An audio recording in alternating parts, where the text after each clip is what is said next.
In this video, I'm going to quickly run through the new features in PolyNome 2.3.6. There are quite a lot of these, so forgive me for skimming over them. First of all, you'll see a brand new practice event editor. This looks different to the previous version. You can swipe between events in here, click to add notes to any specific event. When you add a new event, you'll see that it appears down here. On the left, you have a new progress view. So this shows you how much practice you've logged today versus the last time that you had a practice session. So if I keep playing this, you'll see this gradually increases. And eventually you'll get a green check mark, and that means that you've logged the same amount of practice as on the previous session. So if you always aim to make this green, then you will always be keeping up with your previous practice times.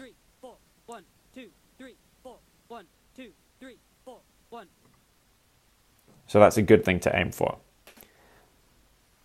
You'll see we have a practice log button and a daily journal button. We'll come to the daily journal later.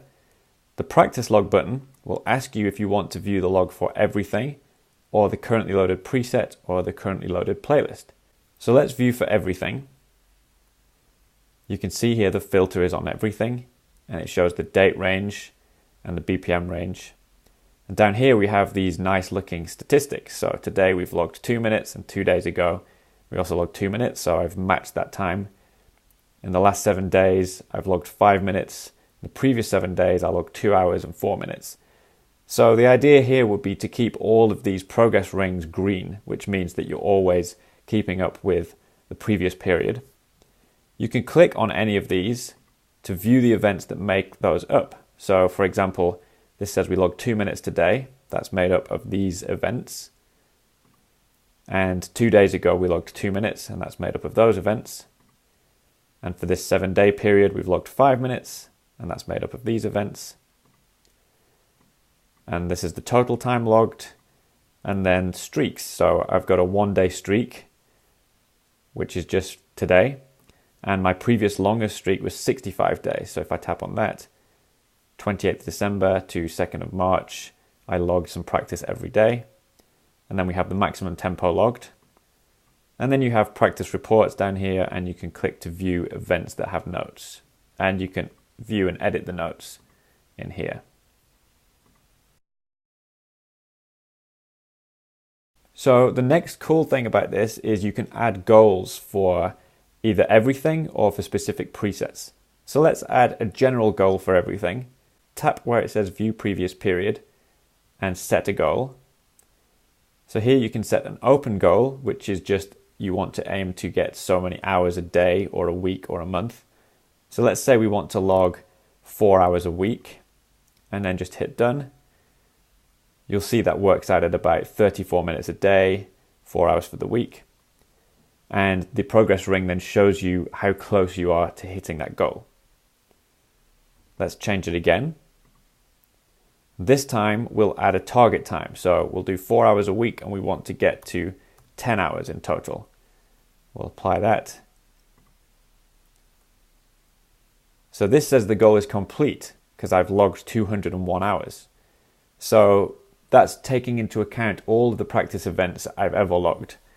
So we want to start a new goal here. So we'll change the goal, and we will set a start date of today. And that means that it won't log anything apart from what we've played today. So I've only logged 2 minutes today. So you can see how close I am to my 10-hour goal here. Let's change it again. You could set a target tempo here. This makes more sense for an individual preset, so we'll come back to that. So these are open goals. You can also have an open goal of just a target time. If you set 0 hours for the week, then this will just show you the time compared to your previous period, and you'll have your target goal here. So let's play with these again, and let's set a deadline goal. So this means that you want to reach a target time by a certain date. So let's say we wanted to reach 40 hours of practice by June 25th. that means we need to do about 5 minutes a day. If we wanted to get there by April 25th, we'd need to do about 14 minutes a day. And what's neat about this is this goal will be adjusted. So we need 14 minutes a day. And if I log 14 minutes today, then tomorrow it will also tell me I need to do 14 minutes. But if I don't log anything today, then tomorrow this will increase to maybe 15 minutes. It will increase to the amount that you would need to do each day to meet your goal. Let's set a goal for this specific preset. So you can either tap the practice log and choose current preset here, or you can tap the practice log button by that preset. So this is the practice log for this preset rate change. So let's set a goal for rate change, and let's set a deadline goal. And let's say by March 22nd, we want to hit a target tempo of 250 BPM. And our current maximum tempo is, say, 100. And then we'll apply this.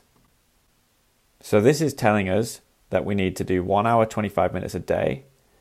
And in the tempo increase, we actually have a maximum of 132 at the moment. So we need to go up by 17 BPM every day in order to hit our target of 250 BPM by the deadline date. Now you'll notice when we go back to the presets library that this now is orange. So any items that have goals set will show with an orange button here. And they will also get a label applied, which is this bar chart label. So you can filter on that to see all of your presets that have goals set. Finally, another new thing in the practice log is the ability to add and edit practice events. So we can tap and let's view for the current preset. So we can see our events for today. Let's say that actually I only was practicing this for 30 seconds. So you can either tap and hold and choose edit event,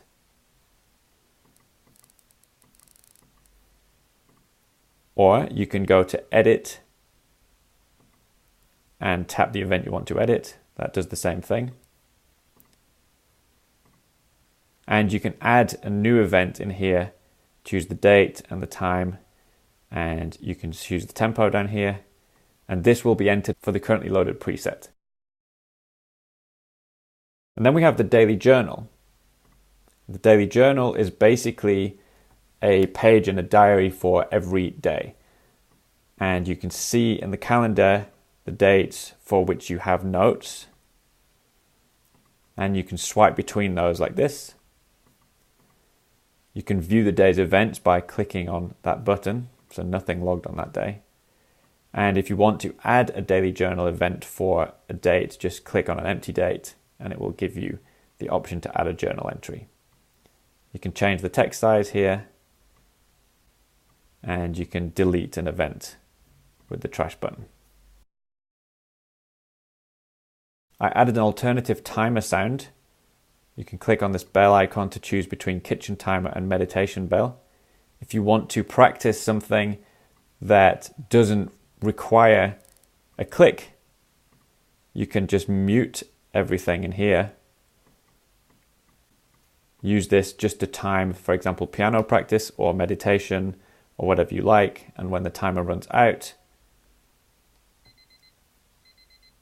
you will get the timer sound and that event will be logged. I also added some default labels. So if you want to add a label to a preset, just choose the preset, tap and hold on the labels button. So this star is a new default label. And let's say we wanted to add that label for multiple presets. You can click on the multi-select button, choose the presets you wish to add the labels for, and then tap on change labels. So we'll add the star. And then if you want to filter on that label, just tap on the labels button and tap on the label you wish to filter on. So they are the main new features with PolyNome 2.3.6. If you have any questions, you can always get in touch via the help page. And if you'd like to leave a review, you can do that in the PolyNome menu. They help more than you can imagine. I'd love to see what you're doing with PolyNome. In iOS 11, you can now record the screen, and that's a really cool way of sharing the presets and patterns that you're creating in PolyNome. Just tag them in Instagram or Twitter with @PolyNomeApp. I'd love to see what you're doing. Thanks for taking the time to watch this video and for being a PolyNome user. I'm going to get back to work on some cool new features for version 2.3.7.